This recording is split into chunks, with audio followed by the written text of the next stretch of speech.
Hello students, ये आपका part 8 video इस चैप्टर का। पार्ट 8 वीडियो में प्रश्नावली 10 पे है और क्वेश्चन नंबर है 28।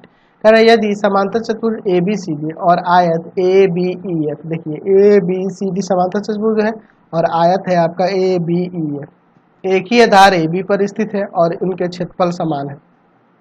अच्छा, इनके क्षेत्रफल समान है, ए बी सी डी और ए बी ई एफ का क्षेत्रफल समान है।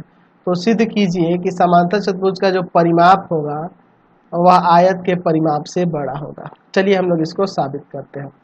दिया है ए बी सी डी एक समांतर चतुर्भुज है, समांतर चतुर्भुज है, समांतर चतुर्भुज है।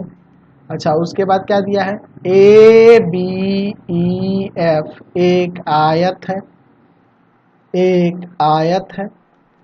और यह कह रहा है कि दोनों का क्षेत्रफल बराबर है। Area of A B C D, area of parallelogram A B C D, area of rectangle A B E F के बराबर है।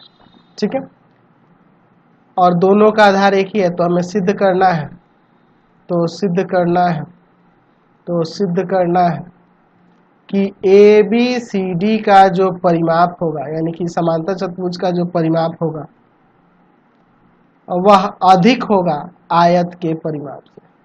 आयत क्या नाम है, ए बी, क्या नाम है, ए बी ई एफ का परिमाप से।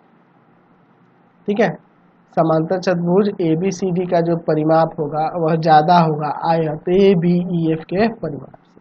चलिए हम लोग इसे साबित करते हैं। इसका प्रमाण देखो, बहुत ही सिंपल सा क्वेश्चन है। अच्छा, यहाँ पे देख रहे हैं ए बी सी डी एक समांतर चतुर्भुज है, समांतर चतुर्भुज है,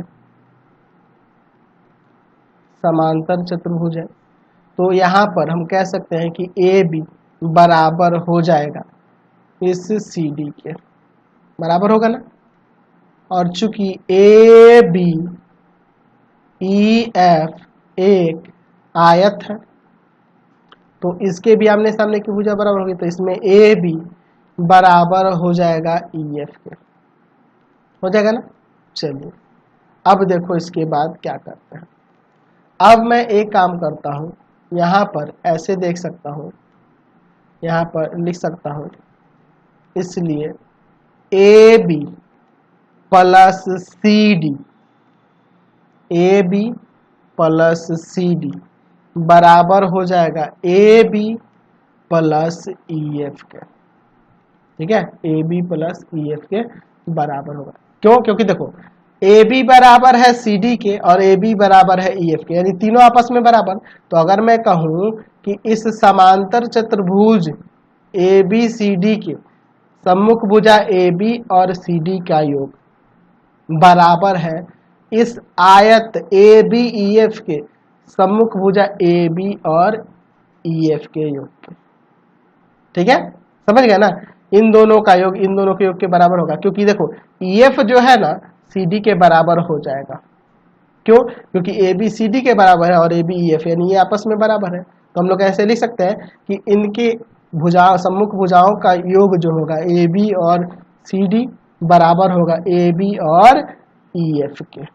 क्यों? क्योंकि देख लो यहाँ पे चूंकि यहाँ बराबर है ये आपस में, सी डी बराबर है ई एफ, इसलिए ऐसा लिख सकते हैं। ठीक है, अब देखो इसके बाद त्रिभुज ए एफ डी में, इसमें ए एफ डी में एंगल ए एफ डी जो है 90 है। तो अगर यह 90 है तो त्रिभुज के बड़े कोण के सामने वाली भुजा बड़ी होगी, इसलिए यहाँ पे कह सकते हैं कि ए डी बड़ा होगा ए एफ से। बड़े कोण की सामने की भुजा बड़ी होती है, सामने की भुजा बड़ी होती है, भुजा बड़ी होती है, इसलिए ऐसा हो रहा है।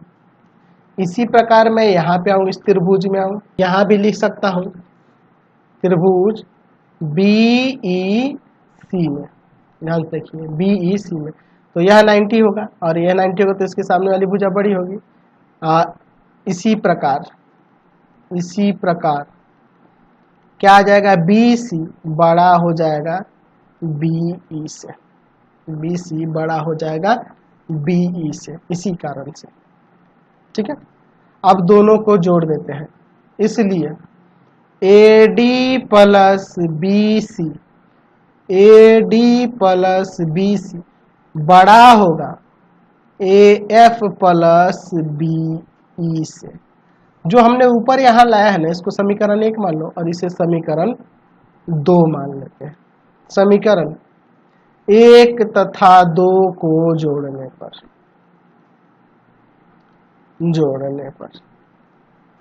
चलिए जोड़ते हैं। तो यह AB plus CD plus AD plus BC is greater than हो जाएगा, क्योंकि ये बड़ा है, AB plus EF plus AF plus BE। यहां देखो क्या होगा, AB CD AD BC, तो ये तो इसका परिमाप हो गया ना, ये समांतर चतुर्भुज का परिमाप हो गया। AB EF AF और यह BE, यह आपका इसका परिमाप दिख रहा है आयत का, तो यहाँ लिख सकते हैं ना, इसको हटाकर ये किसका हो गया, समांतर चतुर्भुज ABCD का परिमाप बड़ा है। यह किसका हो रहा है, आयत ABEF का परिमाप। तो यही ना हमें साबित करना था, हमने साबित करके दिखा दिया, ये प्रमाणित हो गया। चलते हैं अगले क्वेश्चन की ओर, नेक्स्ट क्वेश्चन देखते हैं। Question number